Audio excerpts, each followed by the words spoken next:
Voters in Kentucky, Virginia, Ohio, Mississippi, Houston, San Francisco rejected Democratic candidates of Democrat-backed measures. And I want to focus on one easy one. The lunatic sheriff in San Francisco lost his re-election bid like 60-30, 68-32, whatever the number was. And what's interesting to me is that the Zero newspaper in San Francisco, the laughingstock that is called Willie Brown's mimeograph newspaper, because whatever he wants to mimeograph, they print, did not even mention that this idiot sheriff lost because he released a dangerous illegal alien on the street who then shot Kate Steinle and killed her in cold blood. They used every other reason as to why they threw this idiot sheriff out. Shame on you, San Francisco Chronicle. You used to be a decent newspaper. You've reduced yourself to toilet paper. You ought to be used to clean up the streets rather than to pollute the mind. Now let's go to the big scores across the country, and let's look at Kentucky. This is a huge story for two reasons. Republican victories have left the Democrats in Kentucky reeling. Now, people don't know why it happened. I know why it happened, and you haven't heard it on Rush Limbaugh yet. Nothing against Rush, but I know you didn't hear it yet. The reason Kentucky kicked the Democrats out is because of a two-word issue. Mitch McConnell. Mitch McConnell stabbed the voters of Kentucky in the back. He's a useless idiot. He's a lackey of Obama. And the people of Kentucky, even the Democrats, said anything but the Democrat Party.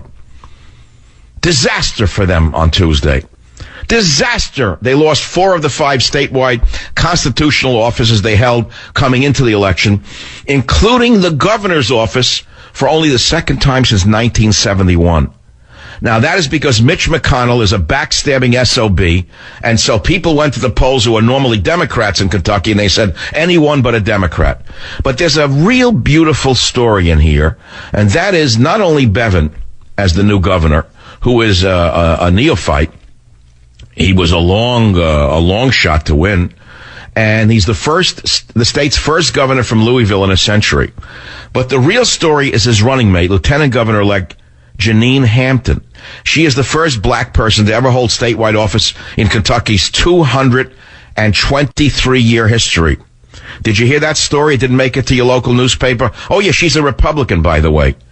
And what a background she has.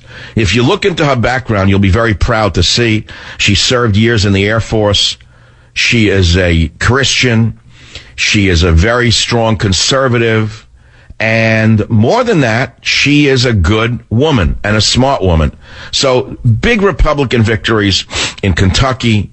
Ohio rejected legal pot, which is a huge victory for sanity and a huge loss for George Soros, who has tried for years to poison the minds of America and the West. Future of marijuana in Ohio, as you know, is very clear. Legalized cannabis for medical and recreational use got knocked down, and it was a ballot initiative. What's interesting about this is a twofold interest to me. It seems to me that state and local elections run on one day, not on 30 or 40 or 50 days or 3 months, where illegal aliens get to vote as many times as they can, where criminals vote, where people vote numerous times. The national elections are so corrupt, they're useless. They're virtually useless. Barry has busted the federal election process to a point of no return. But on the state level, where people get to vote one day and that's it, we get clearer results. And the results are quite clear.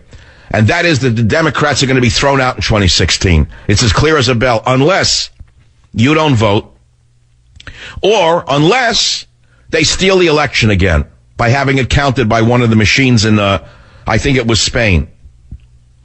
So here we are. Those are the big stories. Here are some others. I have the summary right here on the old Savage Nation. San Francisco sheriff known for Sanctuary City defense loses re-election. From coast to coast, conservatives score huge victories in off-year elections. I just told you about some of them. Latino kids blast Donald Trump, and they use dirty, filthy words. And they certainly want amnesty. And this is exactly why we can't have amnesty. Because for these lowlife boys and girls to be shouting words like MF and F and D, as well as Spanish profanity, shows us why they don't belong in the country to begin with. They're going to go back to where they came from. Google.org gives $2.35 million to groups fighting for racial justice. We know what groups fighting for racial justice mean, don't you? Usually gangbangers in organizations that are opposed to police trying to control crime.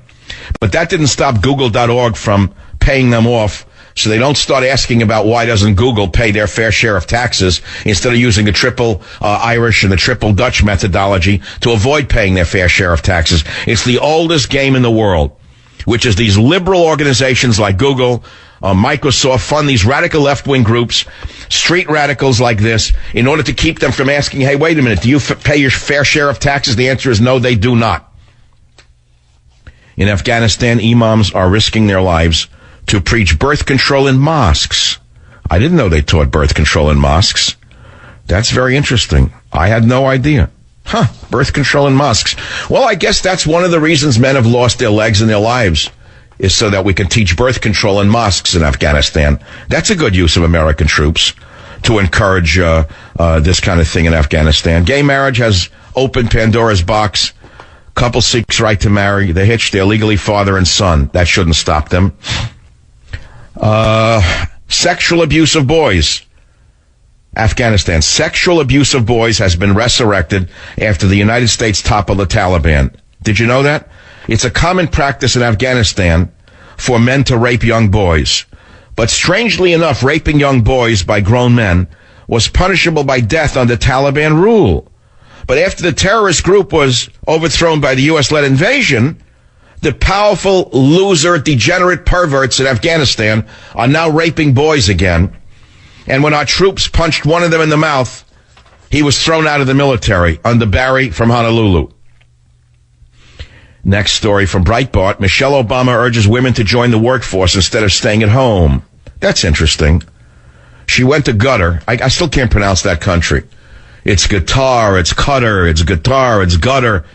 She went to Qatar in the Middle East, and First Lady Michelle Obama, I guess, needed another vacation. I guess it's getting cold in Washington. And she challenged more women in Qatar to reach their full potential of getting jobs instead of simply getting married and staying at home with the children. Well, I have a lot to say on that, but it's a family show. From BuzzPo, thousands of soldiers with disabilities were kicked out of the Army. Okay. From USA Today, a very reliable newspaper, study may have found evidence of alternate parallel universes. Well, I don't need a study to tell us there's a parallel universe. It's called liberals. They live in a parallel universe. This is the Savage Nation. The phone number, 855-400-7282.